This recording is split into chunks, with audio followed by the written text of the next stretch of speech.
en nuestro índice vamos a tener la definición, las características, el esquema farmacológico, las recomendaciones, las indicaciones y contradicciones y las conclusiones. Yo les voy a hablar sobre qué es la sedación consciente en la odontología.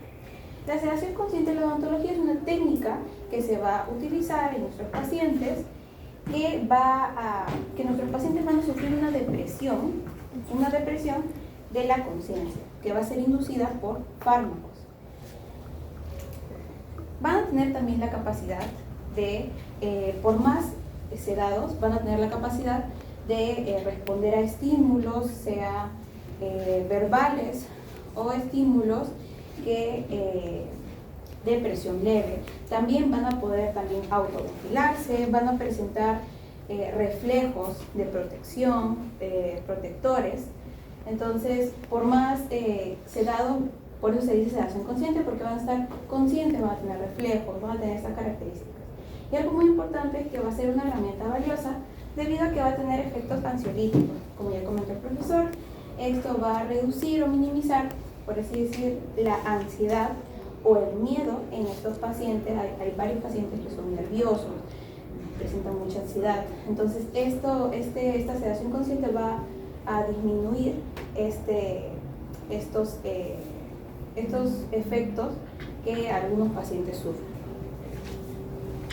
Ahora voy a hablarles sobre las indicaciones. En las indicaciones, bueno, como ya les expliqué, la ansiedad, hay pacientes por los efectos ansiolíticos, va a ser muy importante en pacientes con bastante ansiedad este tipo de sedación. También en condiciones médicas exacerbadas por el estrés, como por ejemplo hay pacientes que pueden tener,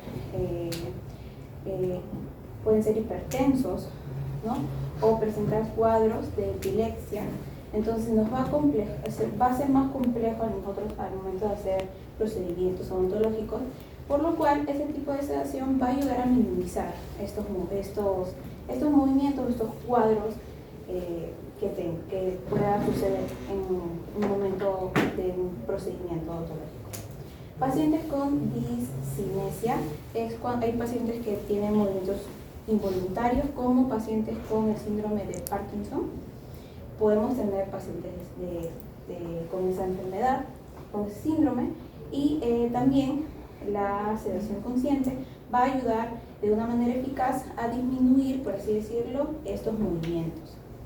También esta sedación consciente se va a utilizar mayormente en complejidades quirúrgicas, en cirugías que son de largo tiempo. Se va a utilizar para tener a nuestro paciente cómodo, ¿no? Porque como ya dije, esta sedación consciente presenta efectos ansiolíticos, entonces nuestro paciente ya no va a estar tan nervioso, y como va a ser un tiempo prolongado largo, un tiempo prolongado, nuestra cirugía va a ser mejor. Y en la edad del paciente, este tipo de sedación consciente es más utilizada en jóvenes, en niños, o en adultos mayores, debido a que los niños son más inquietos. Entonces esto va a ayudar a que estén más tranquilos. Y en adultos, porque van a presentar varias enfermedades sistémicas. Y en las contradicciones tenemos las contraindicaciones absolutas, como en este caso el embarazo. Lo más recomendable es que hay algunas anestesias que van por así decirlo, van a permeabilizar la barrera placentera. Por eso lo más recomendable es que después de 3 meses, ¿no? Lo más recomendable es que una paciente embarazada sea utilizado estos tipos de anestesias. No es lo más recomendable cuando recién están en sus primeros meses. De ahí las alergias, hay un montón de pacientes que van a tener alergias a algunos componentes de la anestesia. Por eso lo más recomendable es hacerle sus exámenes clínicos o sus exámenes para no tener complicaciones, no tener cuadros de alergia. Y la interacción farmacológica. Interacción farmacológica. Siempre lo más recomendable es saber si nuestros pacientes qué están consumiendo. Porque como podemos ver en el siguiente, podemos encontrar pacientes con usos de psicotrópicos como antidepresivos o antipsicóticos. En este caso podemos definir mucho podemos definir de forma respiratoria o de forma cardiovascular. Lo más recomendable es siempre saber qué es lo que está consumiendo nuestros pacientes y así también no sabemos si está consumiendo antidepresivos o antipsicóticos, podemos medicarle y lo podemos suprimir mucho de manera depresiva. ¿Qué antidepresivo, por ejemplo? ¿Qué fármaco será antidepresivo? El paciente no me va a decir, tomo un antidepresivo, el paciente me dirá, tomo X, Y o Z fármaco. O usted le dice, doctora, yo tomo un antidepresivo. No, el paciente, claro. El paciente me dirá, doctora, yo tomo tal o cual fármaco. ¿Qué fármacos serán antidepresivos, por ejemplo?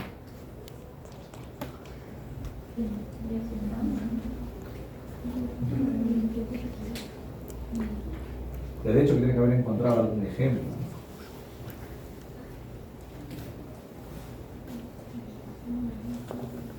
Antidepresivos, por ejemplo, son fluoxetina, sertralina, ¿no? Mirtazapina, entre otros, ¿no? Entre otros. Hay muchas familias de antidepresivos. Antipsicóticos son haloperidol, olanzapina y también muchos otros más. ¿Qué riesgo habrá en términos sencillos si yo le hago sedación sin tomar en cuenta que el paciente está tomando un antidepresivo? Podemos llegar a causar una sedación profunda. Es algo que ambulatoriamente no está permitido, ¿no? Que no deberíamos hacer nosotros, al menos como odontólogos, de forma independiente. O sea, se va a aumentar el nivel de depresión, lo que puede ser peligroso porque el paciente pierde los reflejos protectores, ¿no? Continuemos. Y en contradicciones tenemos otras más. Tenemos como infecciones del tracto respiratorio superior o enfermedades pulmonares obstructiva crónica que puede obstruir las vías respiratorias. También tenemos en la cirugía reciente del oído medio, una cirugía reciente, o infección actual, debido a que es más que todo esto para sedaciones inhalatorias. No es recomendable porque los gases pueden ir a un lugar donde se concentre y no haya espacio, o sea, es un tope, y puede causar una alta presión y puede causar mucho dolor. Y consumo de drogas, hay pacientes que por esta causa son muy tolerantes a los fármacos y a veces hay que dosificar, hay que administrarles una dosis alta, por la que no es tan recomendable. ¿Y dónde encontraron? El artículo, profesor. Se lo puedo mostrar todo. ¿Ese es el artículo? ¿No es el seminario? ¿Cómo? ¿No es el seminario? En un artículo. Primero que contradicciones no es, ¿no? Una cosa es contradicciones, otra cosa son contraindicaciones. Segundo, que ya les hemos dicho creo que 3 o 4 veces que drogas no es el término, ¿no? Drogas es una mala traducción de drugs. Ahí decía así. O sea, no importa lo que llevamos acá en el salón, no importa lo que está escrito en una hoja cualquiera de internet. No es que lo traducí todo, como está todo en inglés. Es que leer en inglés. El traductor sirve para darnos un contexto general, pero a eso hay que entenderlo y leerlo, ¿no? Y también es la primera vez que les decimos, ¿no? No es cierto lo que dice, ¿no? Es una leyenda urbana, ¿no? No es cierto. ¿Ustedes creen que tendrá algún sentido que mi paciente sea adicto a la cocaína y que yo le voy a poner un anestésico local? ¿No le hará efecto el anestésico local? Sí, bueno, no hemos visto todavía anestésicos locales, pero vamos a ver que la estructura química no tiene absolutamente nada que ver, son dos compuestos diferentes, ¿no? ¿Tendrá algún sentido que mi paciente sea adicto, no sé, a la marihuana y que yo le voy a dar sedación consciente con midazolam? La única posibilidad de que haya este efecto de que el paciente no responda adecuadamente es lo que les decíamos en la mañana, ¿no? Me parece que les comentábamos en la mañana de la heroína, ¿verdad? Les comentábamos de la heroína. que mi paciente sea adicto a la heroína, que es un opioide, y que yo le quiera dar otro opioide, que normalmente opioides no usamos en odontología para sedación. Que yo le quiera dar morfina, meperidina, fentanilo. Entonces, ahí sí podría haber, porque si el paciente es heroinómano, obviamente sus receptores opioides ya están agotados, no van a funcionar correctamente. Entonces yo le voy a dar otro opioide para causarle sedación profunda. Pero primero, acá somos pobres, no tenemos adictos a heroína. Y tampoco en odontología no usamos normalmente opioides para sedación. En otro contexto sí se puede usar. A ver, continuemos. Bueno, las recomendaciones preoperatorias. Los procedimientos que van a requerir una sedación consciente va a depender de la necesidad, de la circunstancia del paciente a tolerar el medicamento, el fármaco. Puede ser en un caso, por ejemplo, si el paciente es intolerante, puede utilizarse una sedación consciente en cualquier procedimiento, ya sea muy sencillo. Otro caso puede ser que si el paciente es tolerante al tratamiento, pero no puede abrir la boca por mucho tiempo, también se le va a aplicar sedación consciente. Existen 5 tipos de sedación que se les puede aplicar, sería la intraoral, la oral, la intranasal, la intramuscular y la intravenosa. El odontólogo siempre va a requerir la sedación consciente, ya que esto no va a deprimir la conciencia y así no va a poder ventilar. Lo primero que debemos hacer para una recomendación preoperativa es la selección del paciente. La selección del paciente lo vamos a hacer a través de la clasificación de la Sociedad Americana de Anestesiología, como ASA1, que son pacientes sanos, ASA2, que es paciente con una enfermedad sistémica leve, ASA3, paciente con enfermedad sistémica severa que interfiere en su actividad diaria. La clasificación es muy importante, ya que depende de esto vamos a realizar el tratamiento. La sedación está generalmente contraindicada para pacientes con problemas respiratorios, problemas cardiovasculares o atrofia muscular. Otra recomendación preoperatoria es la evaluación médica. Es importante evaluar antes al paciente, ya que acá vamos a obtener la información directamente del paciente y vamos a obtener los signos vitales. Tenemos que obtener los signos vitales, que es la presión arterial, la fuerza cardíaca, la fuerza respiratoria, frecuencia cardíaca, frecuencia respiratoria, que es muy importante para así poder voy a decir también como su compañera que la traducción dice así. Frecuencia. Se hace esto con el fin de detectar afecciones que no puedan ¿En qué pacientes creen ustedes que necesitaremos más hacer sedación? ¿En adultos o en niños? Adultos. En niños. Niños, ¿no? También algunos adultos, pero más en niños. Entonces, parte del protocolo me dice que yo debería registrar por lo menos cada 15 minutos de manera ideal estos valores, ¿no? Estas variables. Frecuencia cardíaca, frecuencia respiratoria, incluso saturación de oxígeno, por lo menos cada 15 minutos. Un valor basal antes de empezar el procedimiento y luego cada 15 minutos. Si de repente el procedimiento que yo he hecho es corto, duró solo 30 minutos, yo debería tener por lo menos 3 valores. Un valor basal, el control de los 15 minutos y el control de los 30 minutos. Para que si tenemos la mala suerte que nos pase esa complicación, poco probable que el paciente haga algún evento adverso, una depresión respiratoria o algo grave, yo tengo de alguna manera la secuencia de que he hecho todo de manera correcta y tenemos el registro de sus funciones vitales. Entonces hay que registrar esto cada 15 minutos. ¿Qué más, señorita? En caso del ayuno, va a depender según el odontólogo, ya que como va a ser una sedación consciente en tratamientos sencillos, no es necesario, pero sí se tiene en cuenta. Claro que es necesario. No. ¿Cuándo no será necesario el ayuno? En tratamientos sencillos, como una curación básica. Siempre es necesario. A ver, algo que estamos viendo. ¿Por qué vías de administración se puede colocar sedación a un paciente? ¿Por Por qué vías de administración? intravenosa, oral, Intranasal, Inhalatoria. inhalatoria. ¿Por qué vía cree que no importará si el paciente ha ayunado o no ha ayunado? por inhalatorio. Obviamente, no, ni tanto, la inhalatoria también importa porque el óxido nitroso puede generar Pero es náuseas, menos ¿no? frecuente que causa náuseas. La verdad es que se requiere ayuno para todo, pero es menos importante, por ejemplo, si voy a colocar vía intravenosa, ¿no? Es menos importante. Pero la verdad es que se requiere ayuno para todo, como les hemos dicho, ¿no? 2 horas, 4 horas, 6 horas, dependiendo del tipo de alimento que va a ingerir. Pero es preferible tomar en cuenta siempre el ayuno, no porque que una exodoncia es nada.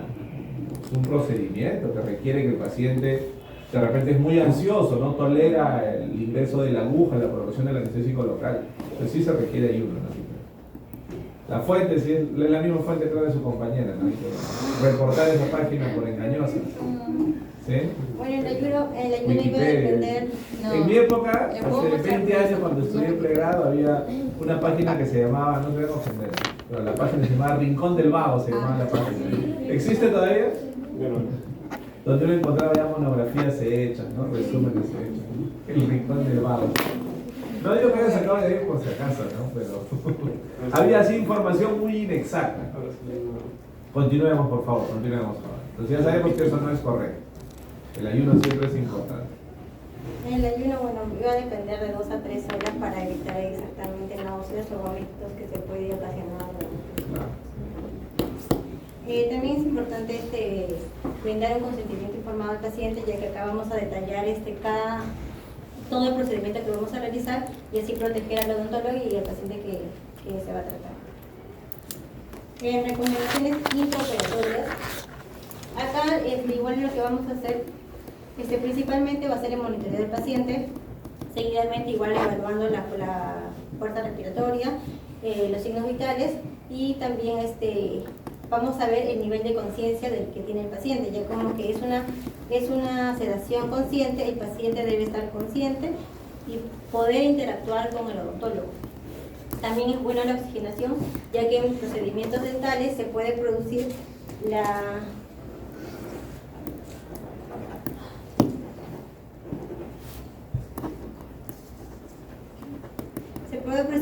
problemas, no puede ingresar oxígeno a la sangre y la circulación es muy importante, que también puede producir arritmias Claro, no es algo que frecuentemente tenemos en el consultorio, pero es ideal que si vamos a hacer algún procedimiento de sedación ambulatoria deberíamos tener un balón de oxígeno. Hay balones pequeños de oxígeno, entonces deberíamos tener un balón de oxígeno para poder hacer frente a una potencial complicación que, como hemos visto, con benzodiazepinas es raro, poco frecuente.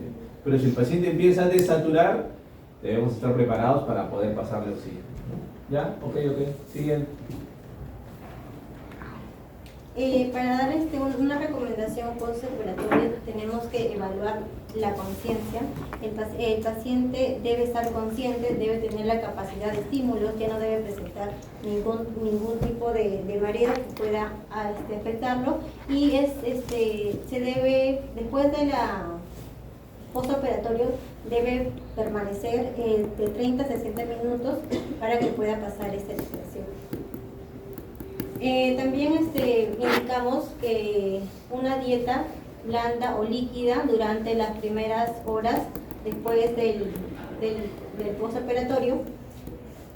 Está prohibido el consumo de bebidas alcohólicas y para la alta es necesario que el paciente venga con una persona a quien le pueda Eso en particular sí es cierto en el caso sobre todo de las benzodiazepinas, por lo que les comentábamos que las benzodiazepinas causan amnesia anterógrada, ¿no? Entonces, a veces pasa que imagínense, uno dice, no, si es adulto no importa que venga solo, pero imagínense, viene el paciente, le damos el midazolam, pasan 30 minutos y venía el paciente por algo sencillo, ¿no? Venía de repente por una exodoncia. La exodoncia le hicimos en 10 minutos o 15 minutos y el paciente se va, pero todavía está con el efecto de amnesia anterógrada, no va a recordar claramente lo que sucede, ¿no? Y de pronto el paciente aparece sentado en un taxi yéndose a su casa.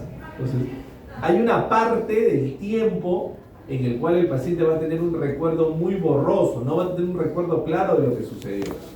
Entonces el paciente se va a perder en el tiempo, ¿no? Entonces, por eso es importante, siempre que usemos una benzodiazepina, sobre todo midazolam, así sea un niño, obviamente obligatorio, e incluso siendo un adulto, que venga acompañado, ¿no? Para que alguien vaya con él y le pueda ir comentando todo lo que ha sucedido durante el tiempo que ha estado haciendo efecto el fármaco, ¿no? Lo de la dieta es relativo porque imagínense ustedes, ¿no? Un niño, imagínense, 4 o 5 años, que no come desde el día anterior, le hacemos el procedimiento de sedación a las 8 o 9 de la mañana, a las 10 o 11 le damos de alta. ¿Va a comer dieta líquida el niño?